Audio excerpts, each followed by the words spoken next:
bear in mind that we cannot say that we know that there was not a prime mover. It's not within our compass, pitifully ignorant as we are, only scrabbling on the lower slopes of the study of physics, as all of us are, even the best. We may not say that we know there was no prime mover. We may not say that.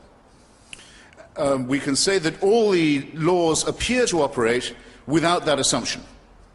It's very, very, very rare indeed to meet a physicist of any standing, from Einstein onwards, who is not at the most a Spinozist. In other words, someone who might say there could be a pantheism somewhere, there could be a force, but there is no way you can take a step from the laws of physics, the observable creation of the cosmos, that leads you to the belief that there is an intervening personal God who does answer prayers, who does watch over you, who does notice what you're up to, who does mind what you do, who you sleep with and in what position, what you eat and on what days of the week, what propitiations and sacrifices you will make, what commandments you will observe. There is no possible way, no one's even tried it, of getting from the laws of physics or biology to any such idea. So from the person who says, I'm a deist, I don't think all of this can be an accident, there must be some cosmic force, I say, I can't disprove it, though I think the cosmos functions without it, but you have all your work, sir, or ma'am, still ahead of you before you can say that Jesus of Nazareth was a real person, let alone that he was the Son of God, let alone that his mother was a virgin, let alone that he was resurrected. None of these things, by the way, would prove he was the Son of God, if they did happen. Nor would they prove that his doctrines were not erroneous. A resurrected person who was the son of a virgin could still be talking nonsense. There's no logic that says he must be right.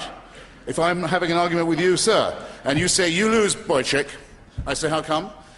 Because my mother never went to bed with another man. Your logic is faulty. I think my case could remain just as strong as ever it was. In default of that, I must say, rather bizarre intervention. Now, why do we have religion in the first place? Why are we having this discussion? Why does Frank feel the need to talk in this way? Because we are pattern-seeking mammals. It's part of our evolution. We look for patterns. We're designed to look for them. And if we can't find a good explanation, we'll come up with a bad one, rather than none at all.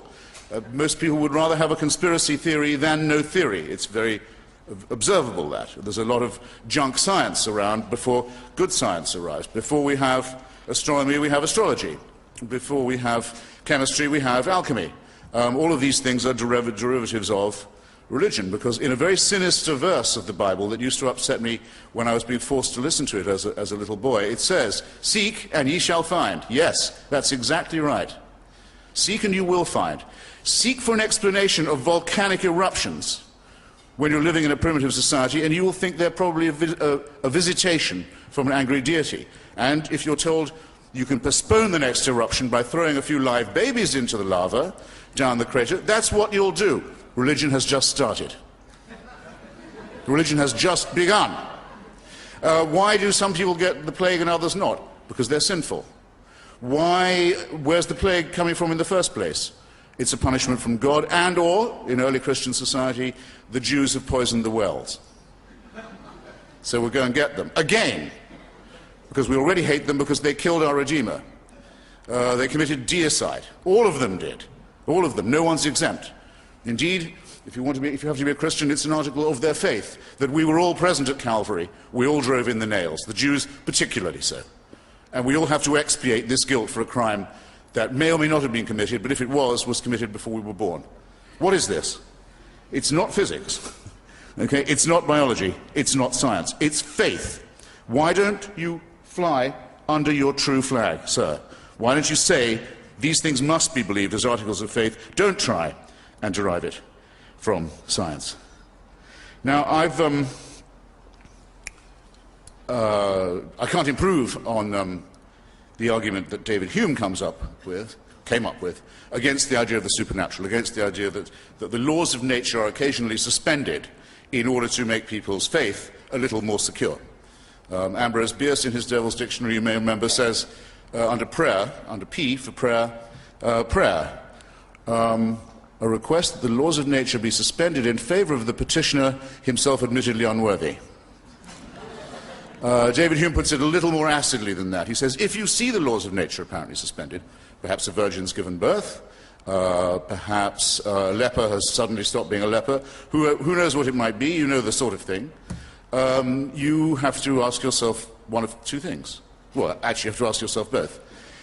Which is the more probable, that the laws of nature have just been suspended, or that I am under a misapprehension? That's if you are an eyewitness yourself to the morning. If you're hearing about it second, third, fourth, and fifth hand, you have to ask this question with redoubled and trebled and quadrupled force. And the likelihood is which? That the laws of nature were suspended, or that somebody maybe garbled, maybe a rumor got around. If you make this assumption, then nothing is mysterious about reality. Nothing is mysterious at all. It would explain why everyone seems to die and no one comes back. No longer a mystery about that. It would explain why some people are cured of leprosy and other even worse diseases if they go to the doctor, and if that doctor has access to certain kinds of drugs, but not if they don't. The great theologian Lancelot Andrewes, the Archbishop of Canterbury, during the Black Death, wondered. He said, it seems odd to me. There are people who go to church and pray, and they give their tithes, and they do everything that they're supposed to do, and they lead godly lives, and yet they seem to die of the plague just as much as the sinners do. He went to his grave, the Archbishop, not realizing that he'd very nearly stumbled on a very good point.